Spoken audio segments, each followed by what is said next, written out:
Until 2 weeks ago, there was an outdoor diner fronting the Seaport Authority's administration building. The place was known for its banana lumpia until a fire 2 Fridays ago burnt it to the ground. To the fortune of everyone working on Cabras Island, the island-wide power system, and to U.S. national security interests throughout this region, AR Sunriser Restaurant was all that burned. As Guam Fire Department inspectors were investigating the fire, they discovered and informed Seaport management that the canteen sat on top of the fuel pipelines that take fuel from the tank farm on major distribution systems. One of the fuel pipelines serves Anderson Air Force Base. Another feeds Guam Power Authority fuel tanks. The third goes to a fuel tank in Agate for the commercial needs of this island. How did a restaurant, which uses propane gas and fire every day of the year, get a permit to operate on top of the island's major fuel pipelines? Apparently, it didn't, according to information exchanged in internal correspondence at the Port Authority of Guam and with TriStar Terminals Guam Inc., which owns the pipelines.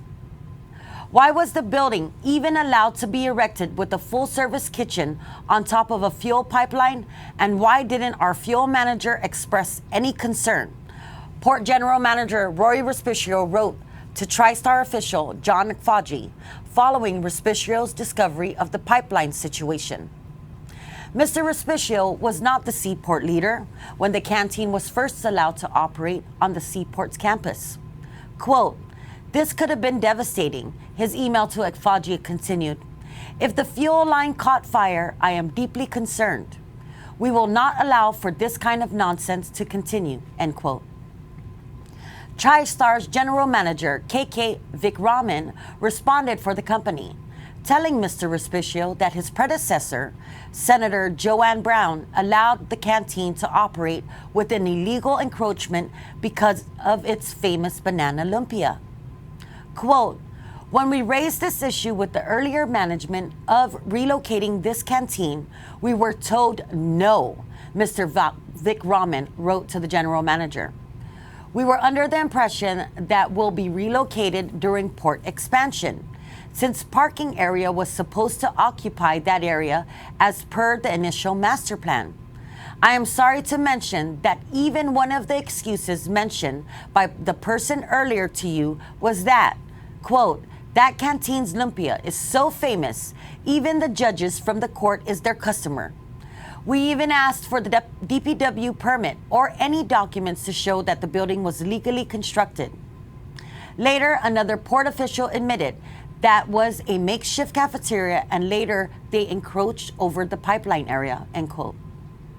According to an October 4, 2021 letter from Mr. Respicio to the owner of the canteen, a GFD fire inspection determined the fire likely started in the ceiling, which tripped the breaker, and the structure was unsafe, and that someone had fiddled with electricity to allow power in the building.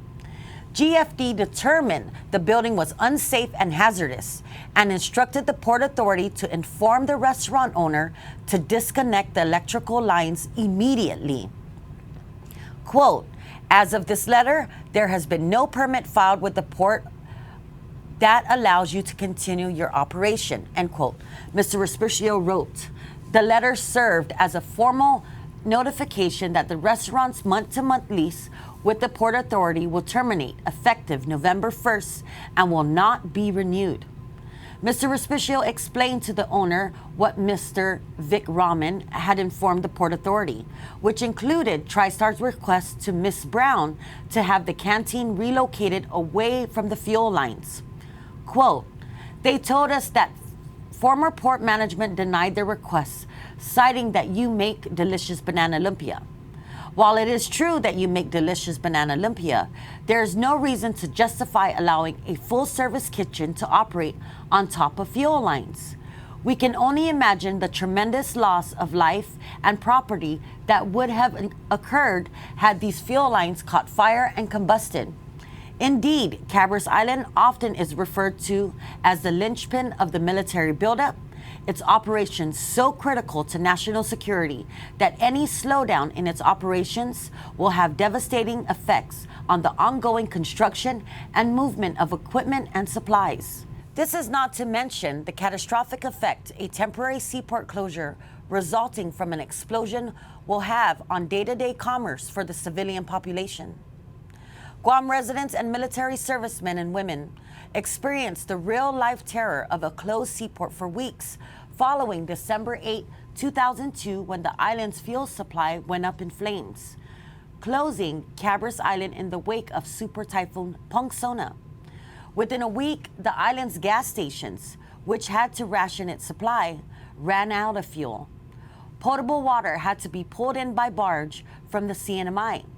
Store shelves, already dark and without refrigeration from the months-long island-wide blackout and the lack of fuel for generators, nearly ran out of food. For days, it was unclear when the seaport would have been able to accept ships to relieve the food, water, and fuel shortage. Late in the evening of Friday, September 24, 2021, and thanks to Miss Brown's recklessness and disregard for the law, that nightmare could have been repeated. And it might have been worse. Thankfully, the only thing Guam lost was delicious banana lumpia.